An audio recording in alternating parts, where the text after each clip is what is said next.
And now I want to bring up our representative, ShellyShort. We're just so lucky and blessed to have such an awesome representative in the state legislature who I think understands the rural issues, the property rights issues, and it's just a real pleasure to bring up Shelly to talk to us tonight. Come on.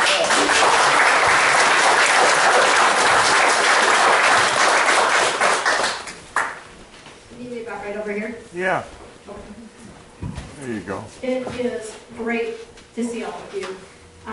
More importantly, I so appreciate that you guys have formed your own citizens group to protect your private property rights. You have a lot of legislators in Olympia who do support and want to protect your property rights, but you also have to be involved at the local level. My husband and I, Mitch, who's sitting over there, came with me today. We've been involved in our own property right issues and things like that for 20 years. And this does my heart good because we need to continue to get people involved in this. We need more of you who are going to participate in the process and take these agencies on and help your own county commissioners. Help them with scientific information like Steve and others have shared. It's really critical that you do this. When you do this, the fights are difficult and you're going to have a lot of ups and downs, but it's really important, like Steve said, we have to be consistent, we have to keep showing them, we have to keep pushing them, we have to keep driving it home. And it does make a difference. It does make a difference. One of the things I think before I get into what Karen wanted me to talk about is to follow up a little bit on what Steve talked about, especially with the hydrogeology. I was stunned. I didn't know that DOE did not have licensed hydrogeologists, and yet you look at wetlands issues and oh my gosh, that is one of the most impacted things when it comes to any kind of shoreline, water, any of these things. And I want to let you know that we're not ignoring that. I'm working with the Freedom Foundation right now. We are actually putting together a written request to the Attorney General to find out whether DOE is required by law to have licensed hydrogeologists on staff.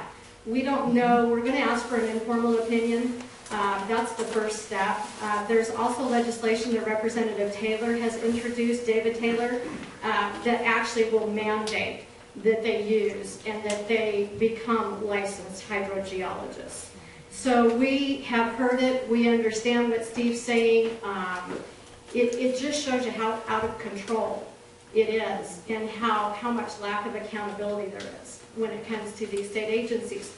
There are good folks in these agencies.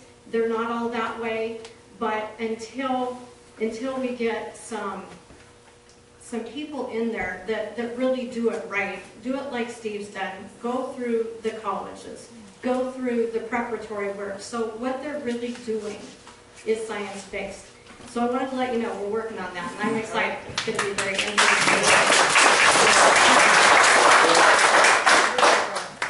The second thing I want to talk about is, Steve mentioned it a lot about peer review science, best available science. I want to let you know that I've introduced some additional legislation this year, but I want to take you back to last year.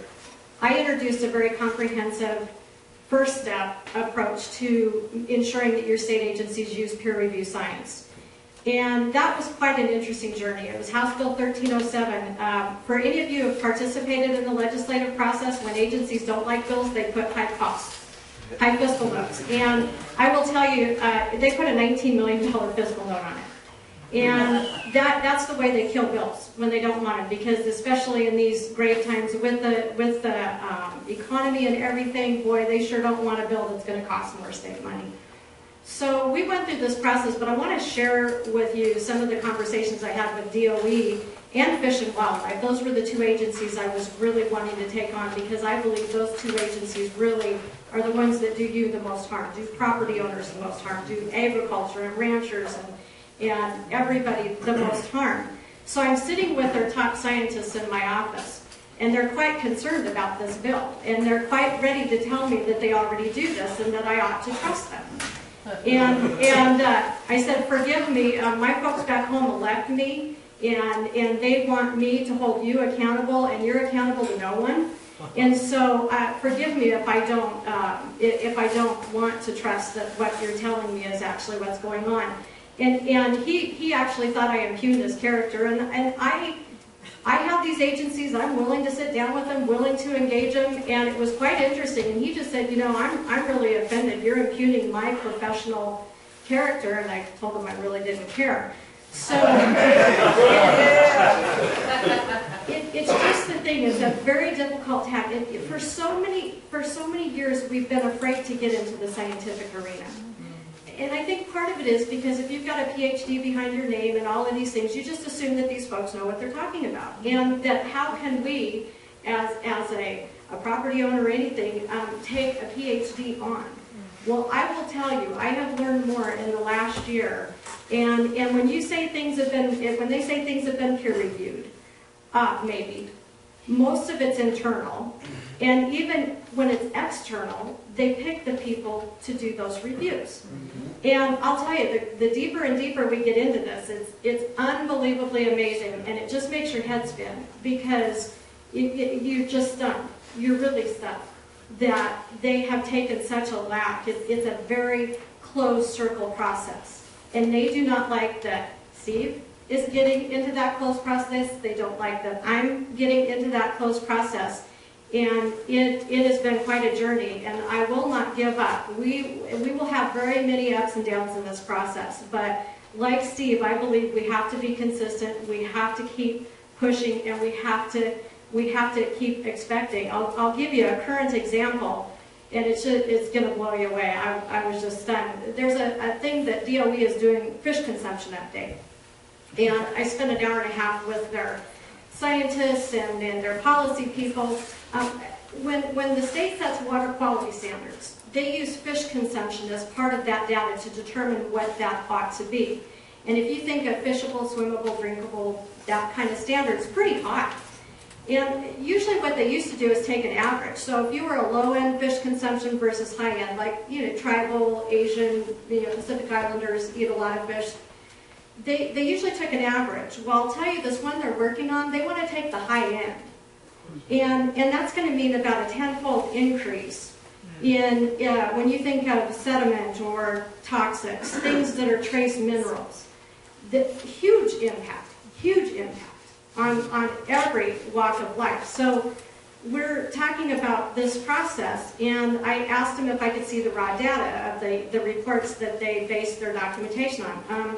Well, we don't have it. Okay, well, why not? Well, it's proprietary. Okay, whose information really is it? Well, in this case, what they did is they used 5 reports. 4 of them were from tribes, and 1 was from Pacific Asian Islander. But the thing that blew me away is they don't have access to that raw data. So we have no idea how they did their statistical survey. Now, what they'll do is they'll tell you they summarize it, and then they'll tell you that they had their statisticians worked on it. But the whole point, and I say, well, wait a minute, how can you tell me that these studies represent where you should go or what you should do, if in fact you haven't seen the raw data? Well, again, it's proprietary. They don't have to give it to us. So that just stunned me, because the kind of water quality standards, they're going to use that data to develop water quality standards, and they're going to use that to develop sediment management. And you think of mining, you think of shoreline, you think of logging, road building, everything, development, you name it, is going to be huge. I call it government on steroids. I mean, there is no other way to say it, and they want to do it in 9 months. Now, their regular rulemaking is 18-month process. They want to do it before this governor leaves office. So we, of course, have made that one of our #1 priorities. It's just kind of the gifts that keep giving. I swear, it does. And it's sad, but there are people like me and like others that are fighting this. But it's important for you to fight locally, too, and that's why I'm excited about what you're doing.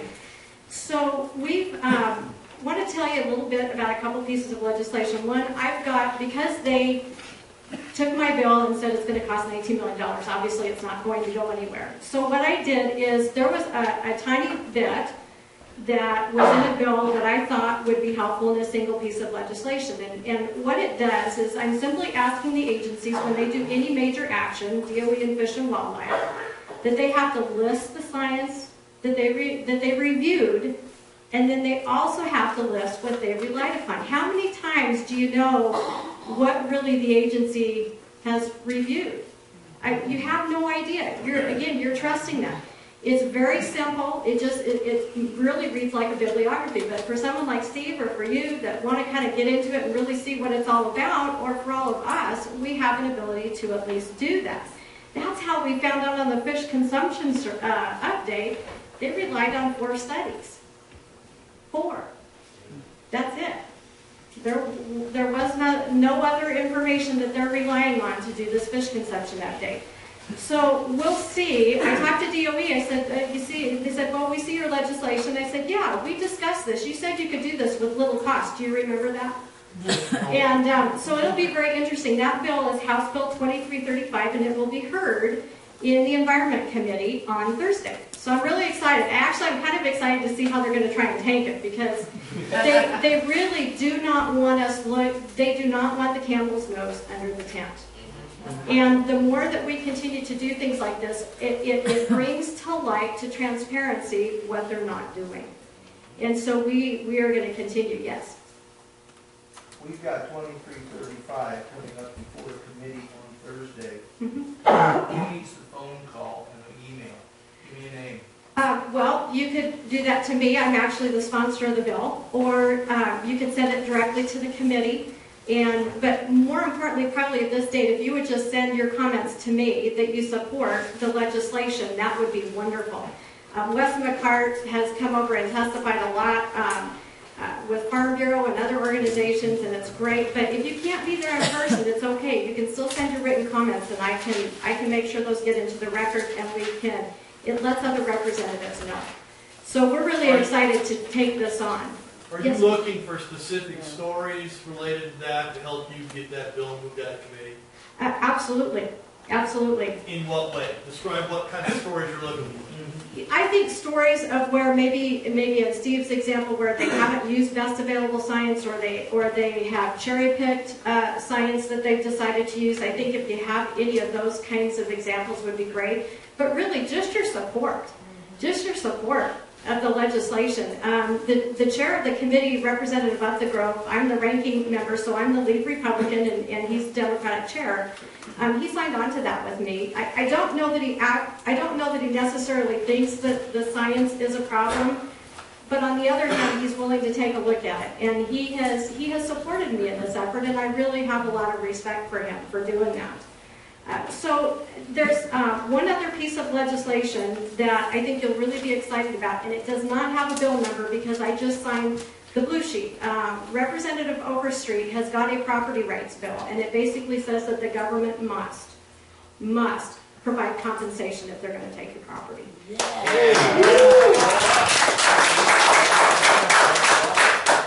And it should have, I think it'll have a bill number in probably a couple of days. The blue sheet is when they're looking for original co-sponsors. That sheet gets signed, and then that's what's on the intro sheet. I signed that bill. I believe Joel Kretz is on that bill, and others can co-sponsor. I don't know whether it'll get a hearing or not, but I just want you to know that you have people who are working for you and understand and want to protect private property rights. And we're going to continue. There's a lot of good fighters, and Jason Overstreet, gosh, there's great ones. David Taylor, just a bunch of folks over there that are really working hard on their, all these life interests. But just so I don't want you to get discouraged, and I guess that's why I wanted to let you know that some positive things are going on. So what I wanted to go into, when I talked to Karen, she wanted me to kind of talk to you about how did the Shoreline Management Act and the Growth Management Act come together? How did they become integrated? And it's a pretty complex topic, so I'm going to do my best. And Wes, you can correct me, because actually he's someone I rely upon a lot to walk me through these things. Tremendous information. He's had a lot of experience with it. So I'm going to kind of take it back just very basic. The Shoreline Management Act designed to protect those shoreline areas, those wetland, or those critical areas within the shorelines. And then you have the Growth Management Act, that was your comprehensive county planning, protecting critical areas that were outside of those shorelines. So you've got two different processes, and I'm not going to say that answering to DOE is a good thing, but on the other hand, answering to the Growth Management Hearings Board, that's really not a good thing. So what we have is we have two parallel laws doing somewhat similar things, but in different areas of the geography. So let's just say that you've got an updated GMA plan, but your shoreline plan isn't updated because they're staggered. They don't all come due at the same time. So let's say you've got someone who wants to develop along the shoreline, so they're going through that process, but your shoreline plan hasn't been updated. So you're going off of information, what the agency would call less protective standards, because you haven't updated it. Even if your GMA has critical areas that you protect and the standards are greater, you haven't done the same kind of update to the shoreline plan. So the city of Anacortes was working on a project, and they found themselves in that similar situation. So what ended up happening is they took the protective standards that were under the Shoreline Management Act because it says that's what they're supposed to do. The environmental groups came over and said, well, you're not protecting it enough. And we would argue that you have to protect it to the same level that you do in your critical area ordinances, okay? And that was the focus of the lawsuit.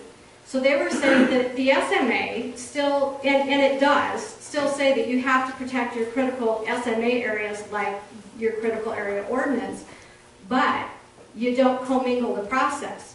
The SMA still answers to DOE, the GMA still answers to the Growth Management Hearing Boards, you know, if there are any appeals and everything. Well, this environmental group, future-wise, you're going to get really familiar with them. They're not good. They're very anti-development. I've said it to their face, so I don't mind it saying on the recording either. They do not want you to develop. They do not want us to live here. They do not want, they just don't. They are so anti-development on every front.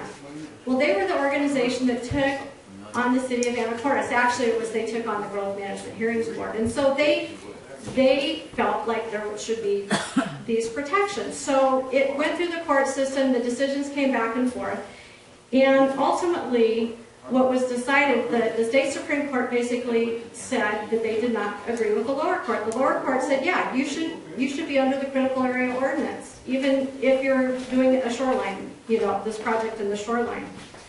So the state Supreme Court said no. And they said there's still two separate things. Well, DOE, in DOE's fashion, they're saying, oh my gosh, communities haven't updated their shoreline plans, so in their mind, this is a disaster. All of these areas aren't protected, even though most counties have finished their planning under the Growth Management Act. So there's a favorite word that agencies like to use when they want to get something and they don't want anybody to know what that is, and it's called clarify. So they come to the legislature and say, oh gosh, this piece of legislation is just to change a few words or just to clarify. The court made it gray. Well, the court didn't make it gray. It was a huge win for property rights, huge win, and DOE wanted to undo it, and the environmental community wanted to undo it. So the reason I give you that background is because that's why, this is how the SMA and GMA got to be integrated, and I'm going to tell you about the legislation that did that. So come into session, I'm a new legislator, 2009, sitting on local government, and DOE is shopping signatures. I'm like, no way, I'm going to sign on to that thing, anything that you're doing. But what they tried to do is they tried to commingle the two. So if you're, and this is where I have to rely on my notes because it does get a little complex. So what they wanted to do is say, until you updated your shoreline management plan, any protective areas, your critical areas in that had to be like your critical area ordinance. And this is what this legislation did. So again, using their favorite word, clarify. Because what they really wanted to do is they wanted to really undo that very important Supreme Court case. So we went through committee, and there's another way to kill bills. Fiscal notes are one way. Well, also offering a tremendous amount of amendments on a bill, especially if you're short of time. And we've used it, they've used it, both sides of the aisle have used this. But we offered in committee like 18 or 19 amendments. We were successful the first time around. This bill went nowhere. I mean, you pick a topic, you pick it, and you just amend it to death. And that sometimes works. It doesn't always work, but sometimes it does, and it did. But with any piece of legislation that is introduced at the beginning of a 2-year process, the biennium stays alive that next year, even though right now, like now we're in a 60-day session. So any bill that was introduced last year stays alive if the chair wants to bring the bill back up. So in this case, the bill got brought back up the next year. And the hard part is we didn't think the bill was going anywhere. And the speaker Frank Chop said he wasn't going to bring the bill up. None of that was going to happen. And then all of a sudden, within a 24-hour period, there was a tremendously substantial change to the bill. And all of a sudden, it's sitting on the floor calendar in a 24-hour period. Now, by the time it gets to the floor calendar, you're ready to vote up or vote down. And we had not seen what they call proposed substitutes to the bill. So within 24-hour period, you have no ability to amend it. It's an up or down vote at that point, and the train was heading down the track. And we had not, again, something that significant generally goes back through hearing, or there's a process so you can see what it is. There was none of that process. And they added a really important term that I want you to remember, and Steve knows all about this. It's called the term no net loss. Now, no net loss has always been in DOE rules, but it had not been in statute. That's when, in a piece of legislation that became law. It was a rule, it was a WAC, but it was not in the statute. That bill coined that term into statute. It did. So I will tell you, it was a very ugly battle. We ended up losing. The final vote was 58-39. One of the things that I will tell you that it did do, I voted against it because I felt like there was so many bad things in the law, I just couldn't go there.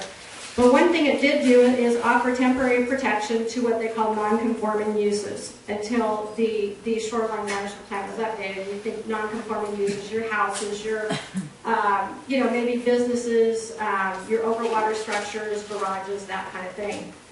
But it was just really temporary, and just a huge deal. In fact, my understanding is now, and Wes probably knows it better than I do, now DOE has made rules and guidance, and it's quite long. It's quite long. I think isn't it about 100 pages? So, and that's what happens. The process is an amazing process, but when it's not used correctly, it can do real damage. And either side can do that, frankly. I mean, you can try and push something through, but in this case, it was not transparent.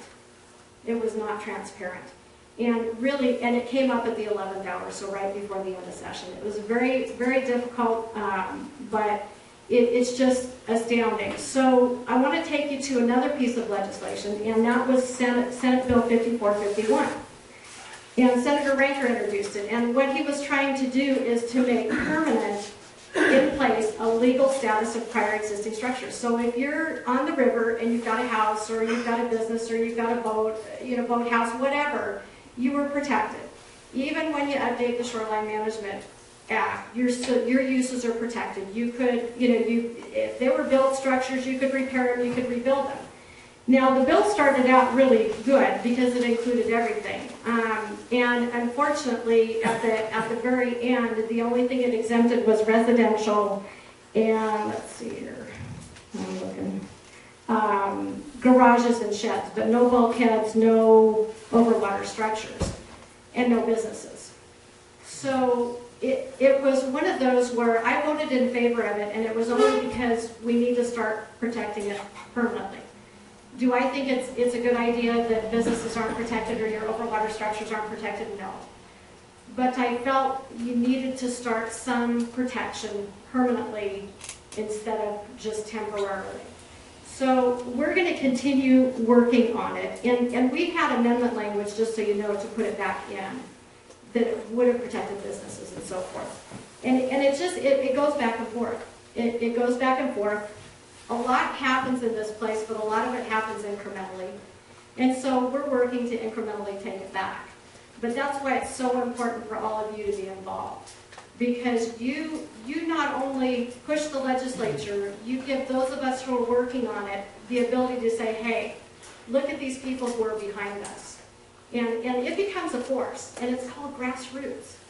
And a lot of the agencies don't understand grassroots, and they don't understand the passion, but I'll tell you what, it moves mountains. And you guys are forming a group that can help us move mountains. And it's so important, and I am so thankful that you guys are doing this, because it's what's necessary. And I would be happy, oh, the one other thing, Karen would not forgive me if I didn't give you an update on House Bill 1094, and then I'm open to questions. 1094 is the bill that would allow counties to opt out of GMA. It's very tightly worded, to take in. It's Representative Kretz's bill, so I apologize if I don't get it totally right. But basically, a lot of the rural counties. So Ponderay could, if they wanted to, commissioners could opt out. They don't have to, but they could. Well, this bill really got bogged down in the Senate last year. So it's coming back to the House. It's on the floor calendar. But we have some folks in the legislature who don't like it, who are trying to mess with it. So what we have to do to keep the bill alive is it has to be passed off the House floor. And the senator who stopped it last year has agreed and has talked to Representative Kretz and says he's willing to give it a hearing. So as long as we don't get other counties added in, they're very nervous because this bill has the potential to just eradicate GMA. Yay. I know, it'd be a good thing. We just sometimes have to start smaller. We're not in the majority, so we do what we can. Anyway, so we need it to be quiet kind of right now because there's some negotiations that are going on, and it's really delicate. So I would say stay tuned, and we'll let you know when we need you to act. But I talked to Joel this morning. He just thinks it's so great you guys are doing this. I talked to him and I asked him what I needed to tell you. And he said for right now, just don't do anything, stay quiet. Just kind of wait in the wings. And we'll figure out where it's going. We've got to get it off the House floor. There's some games that are going on with it. And he's working on that right now. But he assured me that he would let Karen and others know when it's time for you guys to be supportive and to say, hey, we need this bill. So I'm really excited about that opportunity. Sure. Do you know of involvement by any of our Ponderay County commissioners who derailed that bill last year? And if so, his name is? Oh, you're putting me on the spot. Yes, I do. Should we name What did them? Diane do about this? Well, as with anything in the process, timing is everything. And what she did, we had passed the bill off the House floor, and it was on its way to the Senate. And that is when she started talking with senators, talking with associations, talking with other people, saying how she didn't support the bill. And what ended up happening is enough people talked to the Senate chairman. I'll tell you, timing is everything in this place. And it was at a very vulnerable time in the process. This senator didn't know about the bill. He was getting ready to put it on a hearing schedule. And so you can do great damage. You really can. And frankly, we've done that kind of damage on purpose. But you really can. It is hard at certain times in the process. And so what she did is she kept the momentum from going forward. And really, I mean, it just halted in its tracks. And he wouldn't hear the bill. Joel spent a lot of time with him. And it was just really unfortunate. It was really unfortunate. Ladies and gentlemen, I would suggest that we fire her.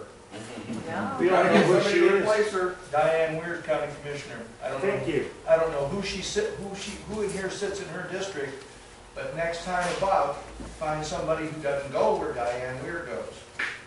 Sorry to be political. But That's the okay. way it is. You said her name, I didn't. That's right. But it just shows you how the process how the process works. And so you can effectively use it to try and derail something, and we obviously have, and she effectively derailed it at that point. So. And the sad part about it is that she went back representing herself and not the commissioners. I think the legislators need to be aware of that was her opinion.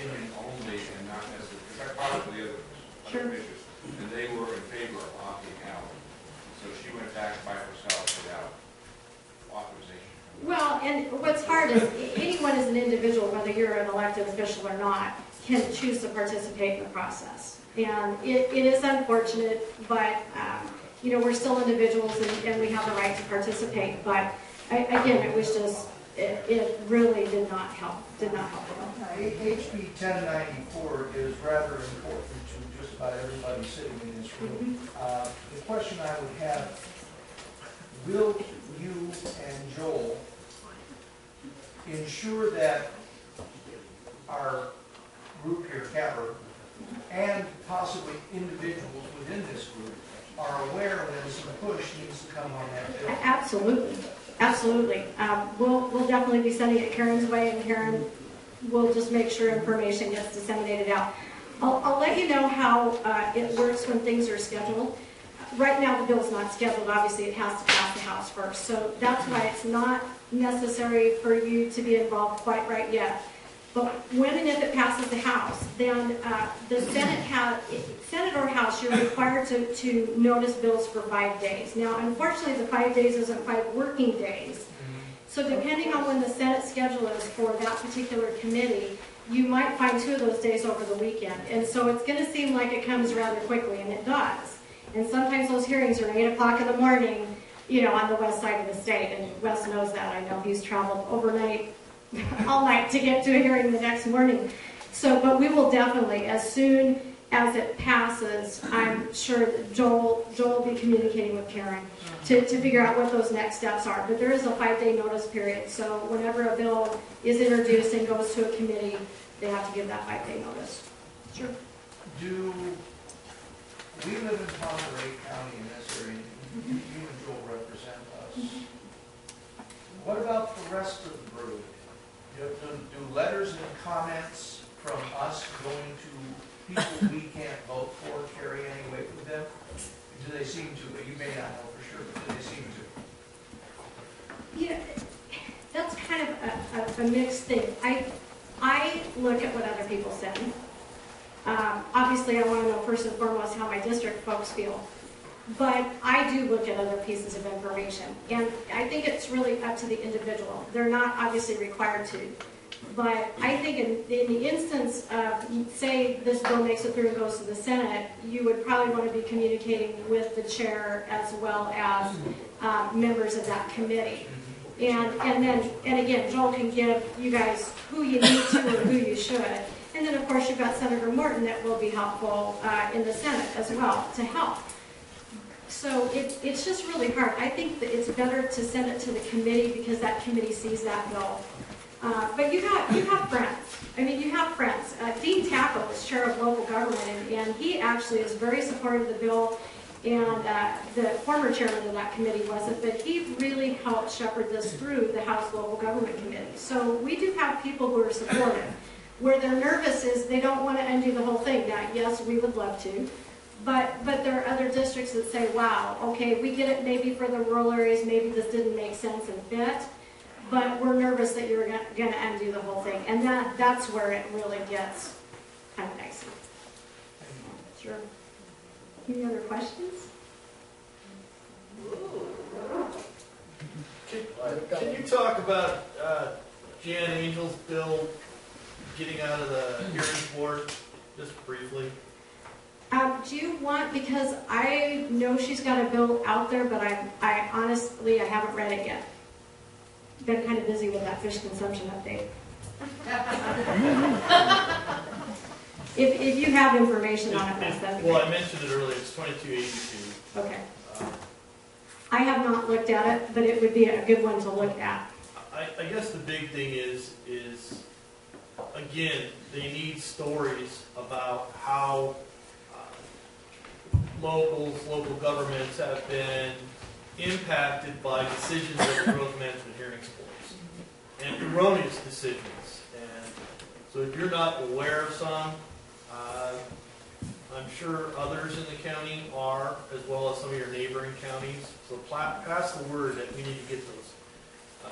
Berry County is going to get the word tomorrow as I send out an email, and they'll have lots of stories to tell, but we need to come from multiple counties.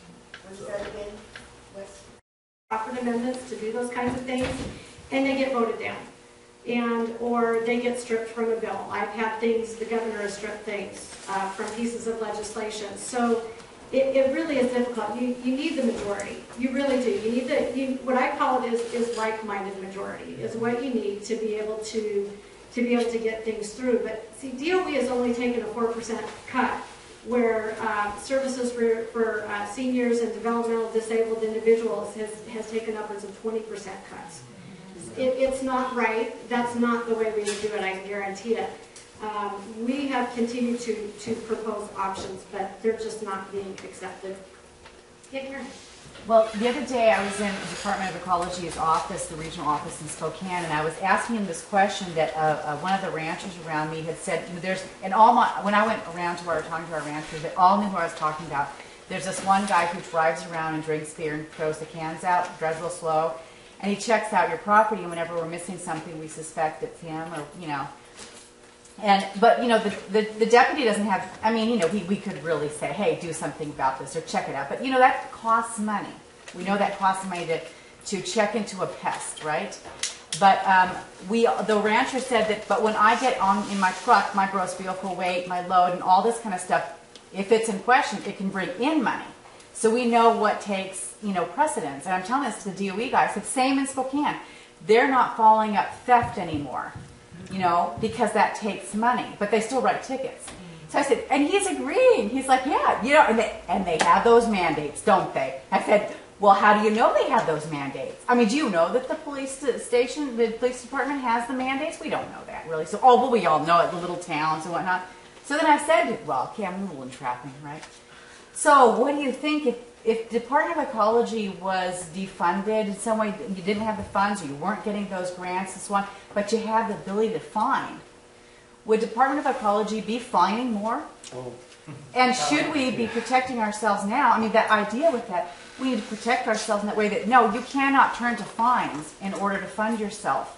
If you aren't getting grants, the budget has changed, or the economy gets worse. And I'd like to see protection for that. What they are doing, though, that's exactly what they are doing. Not necessarily so much on the fine side, but on the fee side. And it's every agency. DMR is doing the same thing. They now say that the end user must pay the entire cost, and they can't be subsidized from the state.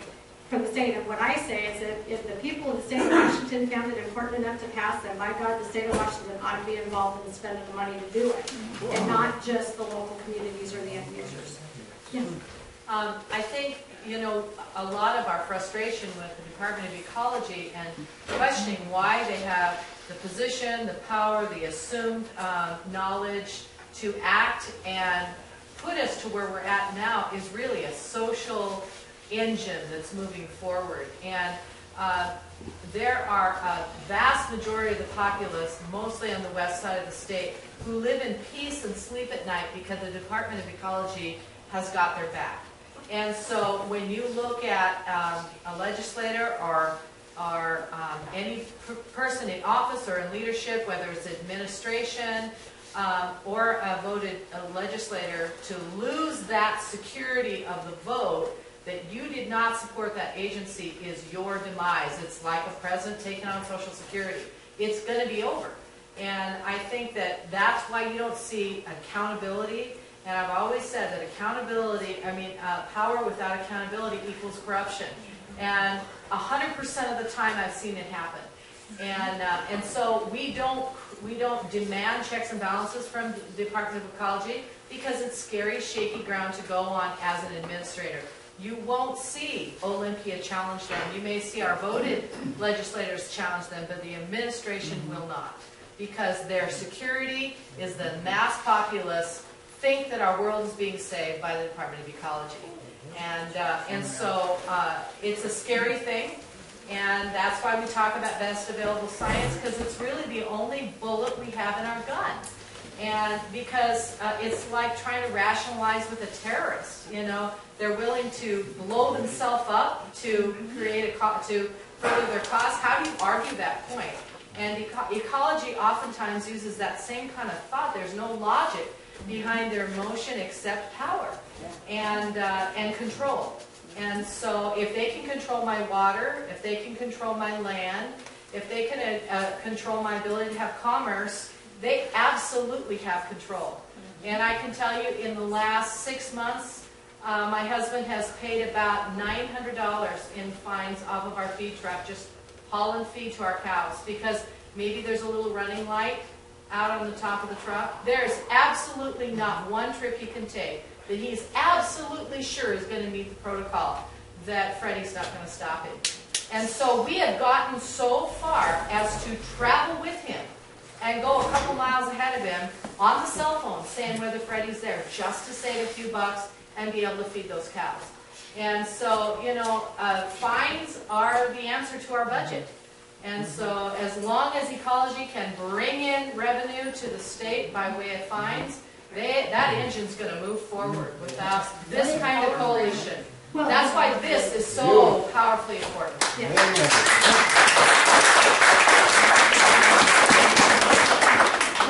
And remember too, unfortunately, DOE and other agencies like Fish and Wildlife and so forth have been given a tremendous amount of authority from previous legislatures. And there are those of us that are working to take it back, but it is difficult when you have an executive branch, a governor, that does not want DOE to be restrained. And we need a change, folks. I mean, we do.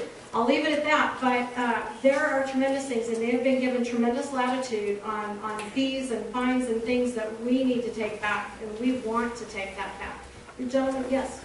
Yes, a little off subject, but it's, now that I've got one of the legislators here, something I wanted to ask, just to find out. I understand that our governor is thinking very seriously of dropping or reducing the pill program here in the county for the schools. And as such, she's also supplying another $330,000 for the fish here in the county, to help the fish here in the county. So we're being reduced for our kids here at schools, but yet the fish are getting the money. Right, you're talking about the equalization. Right. Right. And we're obviously going to fight that like we have in previous years. In fact, we have an effort this session to a proposal that would fund the education budget before any other budget in the state, and we hope that it will be heard next week. But you're absolutely right. It's not, doesn't make sense. Yes? I just wanted to let everybody know Shelly stood up for us here a couple weeks ago, and she did not vote for Washington State to tax the internet. And I don't know if you know how big a deal that is. We had 2 state senators in Spokane County who did, and they are feeling the heat like Reagan-Dunn. I mean, this is not a good thing, so I really appreciate that.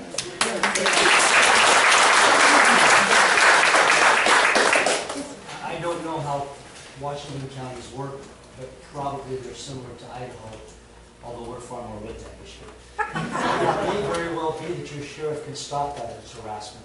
Yeah. Because federal and state agencies cannot be allowed to harass local citizens, and the sheriff has the power to do something, if he's willing to. Yeah. Are you from Ponderay, ma'am? No, Stevens. Yeah, there. Yeah. Oh, I heard a horror story about Stevens. Yeah, really. Horrible. Shelley, I've read in Weed magazine that governor is considering canceling Washington State Basic Health. Have you heard her move forward on that? Is there for sure, or? Well, basically, the governor proposed her own budget in December. That is the way she would balance the budget and without raising taxes. And of course, the legislature will be drafting its own budgets. They may or may not take that into consideration. What we are trying to do first is to do nothing but live within our means. We believe that that's what folks expect. All of you have done the same thing, your businesses, your ranches, everything. So we'll stay tuned. It's going to be very up and down, and I don't know what the end result's going to be. Where do you think the greatest utilization of that type of program? Is it balanced throughout the state? I guess those that would be voting for or against that particular movement, are they going to take the biggest hit? I mean, let's say, for instance, a legislator in in King County, the vast majority of basic health children are being utilized in that county. That legislator really be in a bad way to vote to stop that program. So do you have any idea, is it just balanced? Or? I don't. Okay. I really don't. And what's going to end up is a lot of these proposals are going to end up in what they call an omnibus budget, which is a very big budget. And so you will not have a chance to vote on those up or down. It'll either be in or it won't. Okay. Thank you so much. Thank you.